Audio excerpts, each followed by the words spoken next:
Chapter 3. 143. Soul Conduit. He hesitated for a few moments, not sure how to answer. As seconds passed by, the silence between them grew tense, full of untold meaning. Finally, Nephis blinked and looked away, staring at the corpse of the Crimson Terror, her sword hand trembling slightly. Killed it? Yes, I did. Got lucky, I guess. After a while, she added in a quiet voice. It was just a fake star, in the end.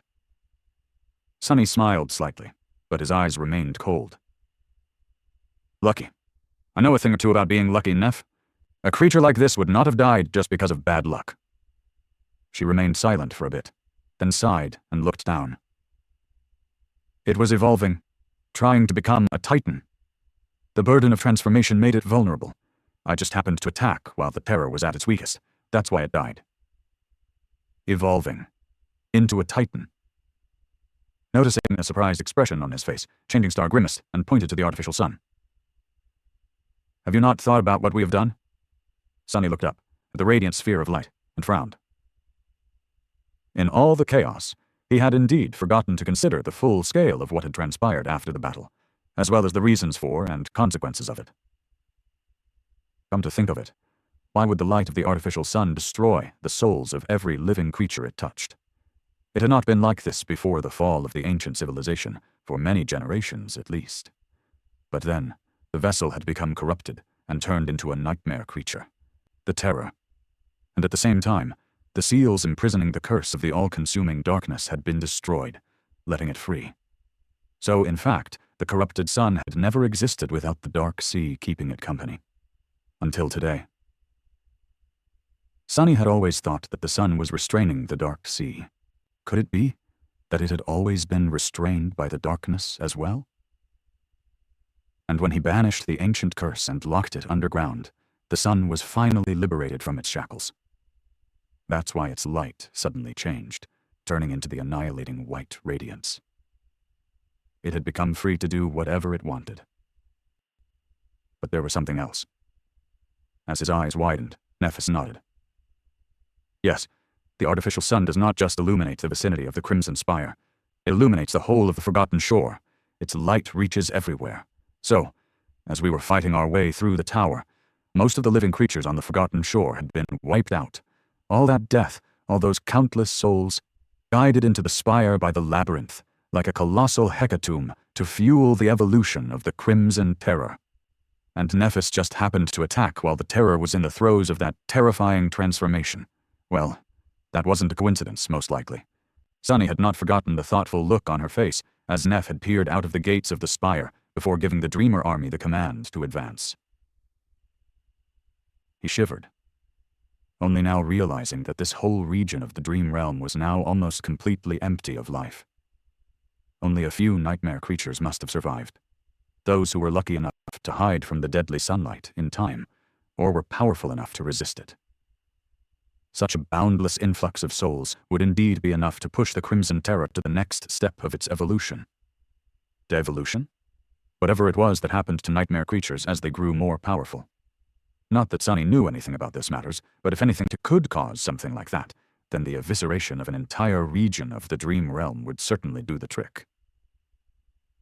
Now, however, the Terror was dead, and its corrupting influence was gone, turning the artificial sun back to its normal self. It couldn't be that easy, though. As if answering his thoughts, the spire shuddered again.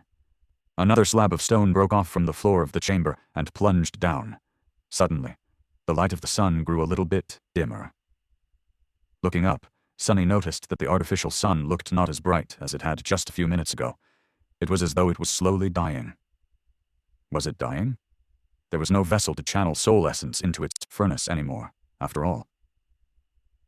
Interrupting his thoughts, Nephis suddenly spoke, her voice hoarse and tired. What happened to the others? Sonny shifted and looked down through the chasm in the chamber's floor. Far below he could see the vast balcony and the shimmering ring of the gateway on it. Somehow, its shine seemed weaker. The balcony, however, was empty. There were no humans there, and even the coral golems lay unmoving, their semblance of life snuffed out when the Terror died. Everyone has escaped. Neph sighed slowly, as if with relief. After a long pause, she moved slightly and asked, What about Castor? Sunny glanced at her and shrugged. When he spoke, his voice was cold and indifferent. I killed him. Changing Star remained silent for a long time. Then she whispered, seemingly addressing no one. So that's why. Suddenly, a bitter laugh escaped from her lips. Nephis raised her hands and pressed them against her face, as if overwhelmed by some deep, dark emotion. After a few seconds, her muffled voice reached his ears. You shouldn't have killed him, Sunny. Sunny snarled. Yeah? Why, exactly? She remained motionless for a few seconds, and then slowly lowered her hands and put them on her knees. Her face was pale and bleak. Have you checked your attributes? He nodded and looked at her with a curious expression. I did. There's a new one there. Soul Conduit. Changing Star stared into the distance and nodded. Yeah, same for me. Sunny raised his eyebrow and asked, his voice calm and steady. Any idea what it means? She did not say anything for a while, and then turned her head to look at him. Have you not figured it out? He shrugged. I was a bit preoccupied. Why? What is it? Nephis sighed and looked at the walls of the chamber. Finally, she said, This whole tower is a giant soul machine. It was created to collect soul essence and funnel it into the artificial sun. However, it can't function without one small but crucial gear. A human to serve as the fulcrum of all that power, the conduit for all those souls. And then, in a much quieter voice, she added, The vessel.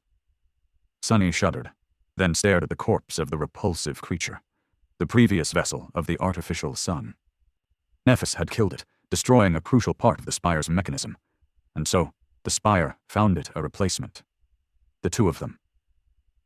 The only two humans left on the forgotten shore, conveniently hiding from the obliterating sun inside the ancient tower. One would be tempted to say that it was fate. What does it mean for us, exactly? Are we going to turn into something like that thing? Neph slowly shook her head.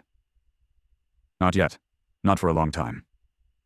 The terror had absorbed most of the souls it had reaped after the battle, and there's no one to make sacrifices to the sun now. The labyrinth, too, is now dead. Echoing her words, the spire trembled once again, and somewhere down below a deafening sound of crushing stone could be heard. Sunny tilted his head. So what's the problem? Can't we just get the hell out of here and never come back? Changing Star looked at him, her eyes full of cold, bitter emotion. You don't get it, do you? After that, she gritted her teeth and said, The Crimson Spire is a machine, and the gateway is a part of that machine. The spire can't function without a human serving as the soul conduit, and neither can the gateway.